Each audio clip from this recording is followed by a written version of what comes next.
성령의 은사에 대해서 오늘 네 번째 설교를 합니다. 이 성령의 은사는 굉장한 신비입니다. 우리는 참 연약한 인간인데 이 연약한 인간을 통해서 하나님의 영이 일하신다는 것, 또 우리는 죄와 허물이 많은데 죄와 허물이 많은 우리를 통해서 거룩하신 하나님이 일하신다는 것이 얼마나 신비인지 모릅니다. 우리는 미련하지만 성령께서 우리를 통해서 일하실 때 성령의 지혜가 나타납니다. 우리는 무식한데 성령님의 지식이 우리를 통해서 나타납니다. 우리는 정말 무엇을 해야 될지 모르고 방황할 때가 많은데 하나님께서 여러분과 저를 통해서 하나님의 모든 걸 다 드러내 주시니 이게 얼마나 정말 감격적인 일인지 모릅니다. 그런데 이 성령의 은사에 대해서 여러 가지 은사가 있는데 이 은사에 대해서 우리가 오해를 하고 어떤 은사는 배척을 하고 어떤 은사는 지나치게 좋아하고 그래가지고 무리를 일으키는 때도 우리 교회 안에 종종 있습니다. 성령의 은사가 여러 가지예요. 여러 가지예요. 지혜의 말씀, 지식의 말씀, 믿음, 병고침, 능력 행함, 예언, 영분별, 방언 통역, 사도의 은사, 가르침의 은사, 돕는 은사, 행정의 은사, 또 주는 은사, 권면의 은사, 다스림의 은사, 자비, 또 전도, 목회 이런 은사들이 있고 또 사도, 예언자, 복음 전하는 자, 목사, 교사라는 그 성령의 은사에 따른 직분도 있고 선교사가 되거나 예배인도자, 중보기도자, 독신, 순교, 또 대접하는 것, 자발적으로 청빈하게 사는 것 이런 것들이 성령의 은사에 속합니다. 그리고 이 성령의 은사를 성도들에게 각자에게 하나님의 성령께서 나눠주셨는데 이 성령의 은사를 혼자 모든 은사를 가진 사람은 없는 걸로 성경이 가르쳐주고 있어요. 그러나 성령의 은사를 하나도 안 받은 사람도 믿는 사람 중에는 또 없다고 성경이 가르쳐주고 있어요. 그러니까 여러분과 제가 성령의 은사를 최소한 하나 이상은 다 가지고 있다는 것을 믿으셔야 됩니다. 성경이 그렇게 가르쳐주고 있거든요. 근데 이제 이 은사를 각각 다르게 받았어요. 어떤 사람은 중보기도를 하고 어떤 사람은 가르치기를 하고 어떤 사람은 병자를 고치고 어떤 사람은 말을 하면 사람들이 위로를 받아요. 그분이 말을 하면 권면을 받고 지혜를 얻고 이런 변화가 일어난단 말이에요. 그런데 혼자 이걸 다 가지고 있으면 좋겠는데 여기저기 나눠줘 가지고 필요할 때 나한테 없을 때가 있고 그게 답답하단 말이죠. 그런데 사도 바울께서 오늘 고린도 교회 신자들에게 은사를 가르치면서 몸은 하나인데 많은 지체가 있고 몸의 지체가 많으나 한 몸임과 같이 그리스도도 그러하니라 그렇게 말했어요. 그리스도도 그러하니라. 그러니까 이게 무슨 말이냐면 우리의 몸의 신비로운 조화를 가지고 교회 성도들이 어떻게 예수님의 몸을 이루어가는가 그것을 비유적으로 가르쳐주는 거예요. 우리의 몸은 신비 중에 신비지.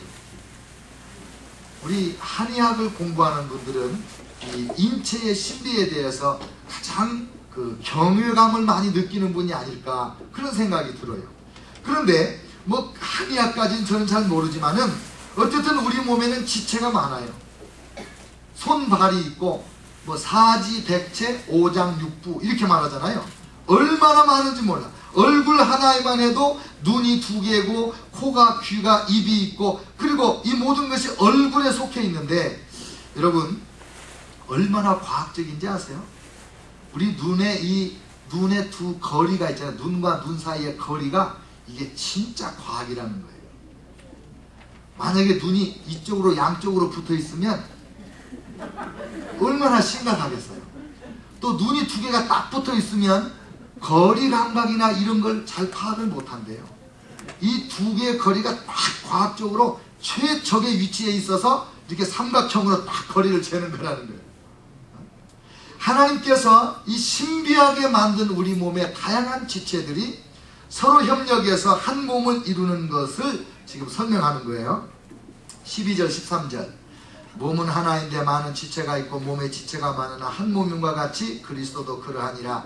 우리가 유대인이나 헬라인이나 종이나 자유인이 다 한 성령으로 세례를 받아 한 몸이 되었고 또 다 한 성령을 마시게 하셨느니라. 그러니까 여러 지체가 모여서 한 몸이 되는 것처럼 한 성령으로 말미암아 여러 은사를 받은 우리들이 한 몸 예수 그리스도의 교회를 이룬다. 그런 가르침이에요. 그 다음에 14절로 16절 보면 몸은 한 지체뿐 아니요 여럿이니 만일 발이 이르되 나는 손이 아니니 몸에 붙지 아니하였다 할지라도 이로써 몸에 붙지 아니한 것이 아니요 또 귀가 이르되 나는 눈이 아니니 몸에 붙지 아니하였다 할지라도 이로써 몸에 붙지 아니한 것이 아니니. 무슨 말이냐면 우리 몸 안에 있는 지체들이 독립선언을 할 수 없다는 거예요. 나는 발이 아니니까 나는 몸에 속하지 않았어. 이렇게 말할 수 없다는 거죠. 손과 발과 모든 지체가 다 하나인 거예요.